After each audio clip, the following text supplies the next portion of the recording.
Good morning, students.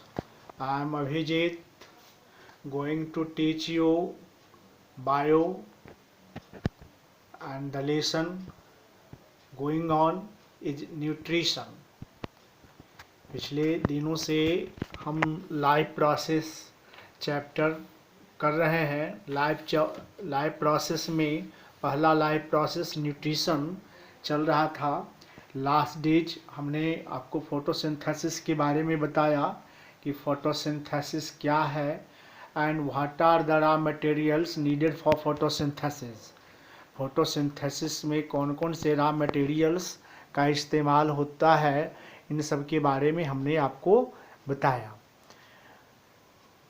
एक बार once revise all the raw materials. First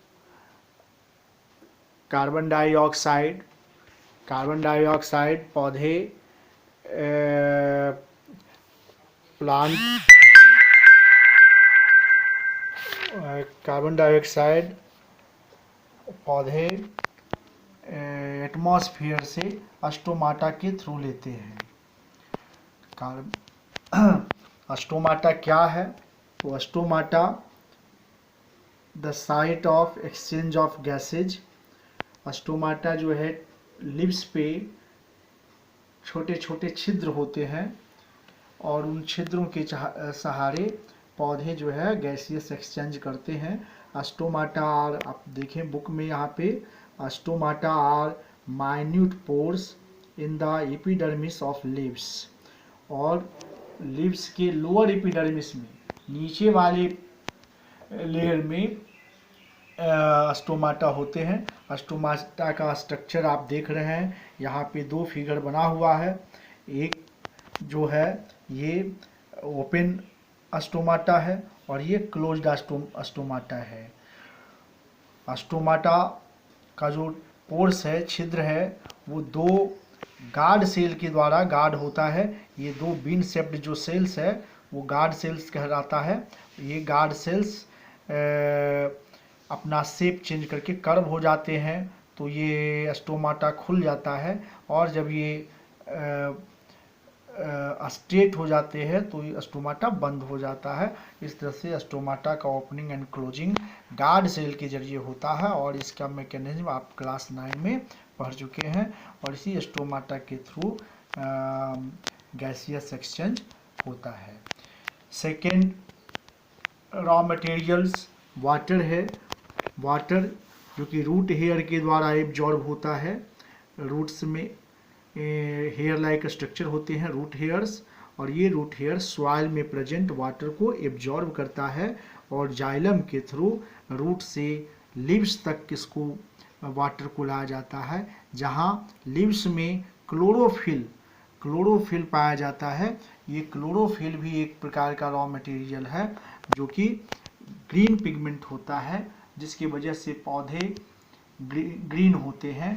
plants green क्यों होते हैं? क्योंकि उनमें क्लोरोफिल होता है। क्लोरोफिल एक ग्रीन पिगमेंट है, और ये क्लोरोफिल क्लोरोप्लास्ट में होता है। क्लोरोप्लास्ट एक प्रकार का प्लास्टिड 3 प्रकार के प्लांट सेल का ये एक प्रमुख सेल ऑर्गेनल है। प्लास्टिड्स प्लांट सेल में ही होता है, एनिमल सेल में नहीं होता है। और ये प्लास्टिड 3 प्रकार का होता है, जिसमें से एक है क्लोरोप्लास्ट, जिसमें कि क्लोरोफिल होता है। तो ये क्लोरोप्लास्ट का आप स्ट्रक्चर देख रहे हैं आपके बुक्स में। ये क्लोरोप्लास्ट का स्ट्रक्चर दिया हुआ है, आप इसे बनाना सीख लेंगे। और ये जो फिगर है वो लीव्स का सेक्शन कटा हुआ पार्ट है, जिसमें कि नीचे वाले लेयर में, ऊपर में नहीं, नीचे वाले का ये जो लेयर है, यहाँ पर देखिए एक होल दिख रहा है, यही स्टोमाटा है। वो स्टोमाटा लोअर लेयर्स में होते हैं। तो इस तरह से हम लोगों ने रॉ मटेरियल्स और कहाँ कहाँ से रॉ मटेरियल्स मिलता है। और एक थर्ड रॉ मटेरियल है आपको ये सोलर एनर्जी, जो सनलाइट से प्राप्त होता है। तो these are the raw material. ये सारी चर्चा जो है लास्ट डेज हम लोग कर चुके थे। Today we will study about the 3 events in photosynthesis. Photosynthesis में कई इवेंट्स होते हैं, कई स्टेप्स होते हैं, बट इनमें 3 स्टेप जो है काफ़ी इम्पॉर्टेंट है। पहला स्टेप है absorption of sunlight, absorption of sunlight by chlorophyll. पहला स्टेप यही है। सनलाइट को, बिना सनलाइट का फोटोसिंथेसिस संभव नहीं है, भोजन बनना संभव नहीं है। और ये सनलाइट का एब्जॉर्प्शन कौन करता है? तो क्लोरोफिल करता है। क्लोरोफिल आप जान चुके हैं, क्लोरोफिल किसे कहते हैं। एक ग्रीन पिगमेंट है जो कि क्लोरोप्लास्ट में पाया जाता है। इसी वजह से पौधे ग्रीन हुआ करते हैं, लिप्स ग्रीन होते हैं। तो पहला event absorption of sunlight by chlorophyll. Second step है conversion of solar energy into chemical energy and splitting of water molecules. ये जो प्रोसेस है, second step, light energy absorb होने के बाद केमिकल एनर्जी में बदल जाता है, केमिकल एनर्जी में बदल जाता है। और इस कन्वर्जन में स्प्लिटिंग ऑफ वाटर मॉलिक्यूल्स होता है, मतलब वाटर मॉलिक्यूल्स का टूटना। वाटर मॉलिक्यूल H2O जो है टूट जाता है हाइड्रोजन और ऑक्सीजन में। ये जो प्रोसेस है, इस प्रोसेस को फोटोलाइसिस कहते हैं। This process is called photolysis. This process is called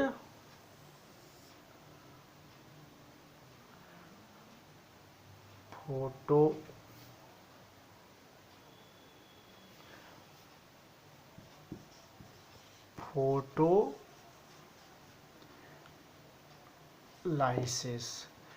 इस process splitting of water, splitting of water को कहते हैं। फिर splitting of water is called photolysis।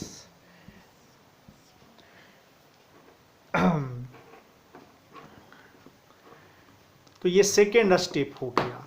Third step है reduction of CO2 into carbohydrates. आप जानते हैं कि फोटोसिंथेसिस में कार्बोहाइड्रेट बनता है, यही हमारा फूड है। पौधों के लिए यही फूड का काम करता है, और हम लोग के लिए भी यही फूड का मेन कंपोनेंट है कार्बोहाइड्रेट्स।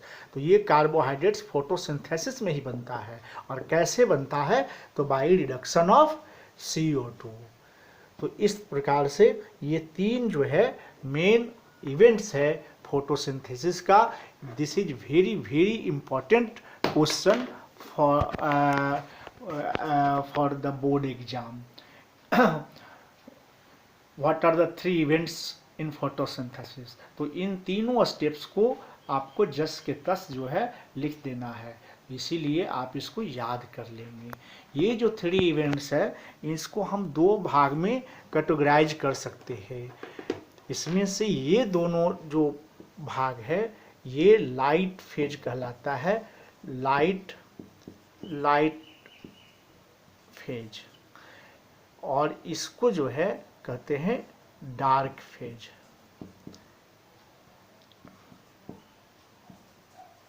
डार्क फेज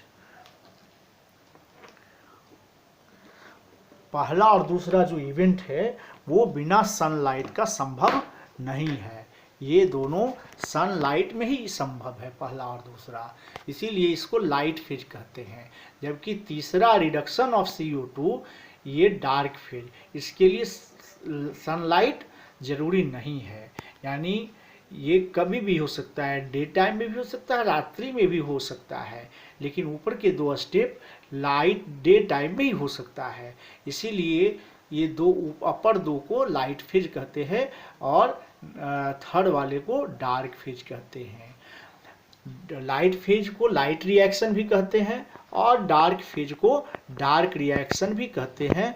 और चूंकि इस थर्ड फेज में ही कार्बोहाइड्रेट का मैन्युफैक्चरिंग होता है, सिंथेसिस होता है, इसीलिए इसको बायोसिंथेसिस फेज भी, बायोसिंथेटिक फेज भी कहते हैं।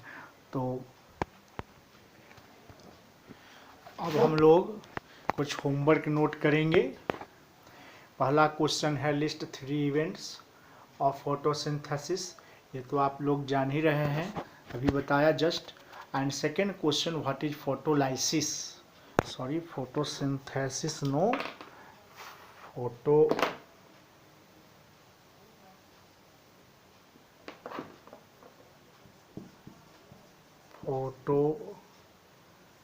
Photolysis, what is photolysis, photolysis किसे कहते हैं, वाटर मॉलिक्यूल का टूटना।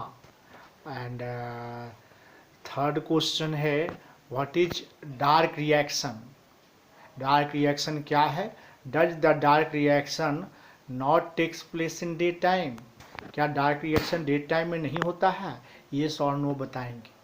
Y is it called dark reaction, और डार्क रिएक्शन इसको कहते क्यों हैं, ये भी बताना है आपको। And fourth question what is light reaction and why is it so called, क्यों इसको ऐसा कहते हैं, लाइट रिएक्शन किसे कहते हैं और लाइट रिएक्शन इसको क्यों कहते हैं, क्यों इसका नाम लाइट रिएक्शन पड़ा। तो इन सारे क्वेश्चंस का जवाब आप देंगे। और नेक्स्ट डे हम लोग फोटोसिंथेसिस से रिलेटेड कुछ रिएक्शंस जो है, कुछ एक्टिविटीज जो है हम लोग देखेंगे। It's okay, thank you.